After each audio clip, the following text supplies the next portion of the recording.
দীর্ঘ এক যুগেরও বেশি সময়ের আইনি লড়াইয়ের সফল অবসান হলো। বাংলাদেশ জামায়াতে ইসলামী আজকে বাংলাদেশের সর্বোচ্চ আদালতের রায়ের মাধ্যমে তার নিবন্ধন ফিরে পেল। পলিটিক্যালি মোটিভেটেড পিআইএল বা রাজনৈতিক উদ্দেশ্যে দায়েরকৃত মামলার মাধ্যমে জামায়াতের নিবন্ধন কেড়ে নেওয়া হয়েছিল। আজকের এই রায়ের মাধ্যমে বহুদলীয় গণতান্ত্রিক এবং অংশগ্রহণমূলক সংসদ প্রাপ্তি নিশ্চিত হল। আমরা আশা করি এই রায়ের পরে বাংলাদেশে সঠিক নির্বাচনের মাধ্যমে প্রাণবন্ত সংসদ গঠিত হবে। জাতি, ধর্ম, বর্ণ, শ্রেণী নির্বিশেষে সকলেই তাদের ইচ্ছা অনুযায়ী ভোটাধিকার প্রয়োগ করে জামায়াতে ইসলামের নেতৃবৃন্দকে বেছে নেবেন, এটা আমরা প্রত্যাশা করি।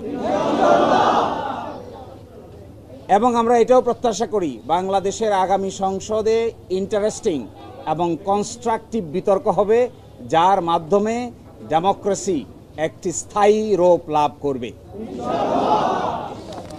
আজকে মাননীয় আপিল বিভাগ হাইকোর্টের যে রায় ছিলেন এই রায়কে বাতিল ঘোষণা করেছেন এবং ইলেকশন কমিশনকে নির্দেশনা দিয়েছেন বাংলাদেশ জামায়াতে ইসলামীর রেজিস্ট্রেশন এবং অন্য যে সকল ইস্যু ইলেকশন কমিশনের সামনে আছে বা আসবে সেগুলো যেন দ্রুতই নিষ্পত্তি করেন। এর এই মাধ্যমে আজকে বাংলাদেশ জামায়াতে ইসলামী তার নিবন্ধন ফিরে পেল এবং প্রতীকের ব্যাপারটিও ইলেকশন কমিশনের সামনে রেফার করা হলো আদার ইস্যু হিসেবে। এই জন্য আমরা মামলার শর্ট অর্ডার চেয়েছি। আমরা আশা করি আগামীকালকের মধ্যেই মামলার সংক্ষিপ্ত আদেশ আমরা হাতে পাব। এই সংক্ষিপ্ত আদেশ আমরা ইলেকশন কমিশনের কাছে অ্যাপ্রোচ করব। বাকিটা ইলেকশন কমিশন আইন অনুযায়ী অতি দ্রুত জামাতের নিবন্ধন এবং জামাতের প্রতীক বুঝিয়ে দিবেন, এটা আমরা প্রত্যাশা করি।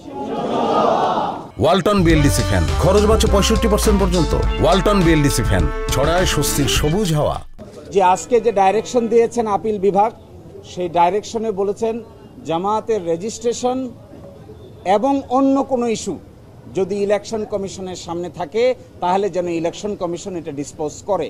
এই অন্য ইস্যু বলতে আমরা বোঝাচ্ছি এটি হলো প্রতীক সংক্রান্ত ইস্যু।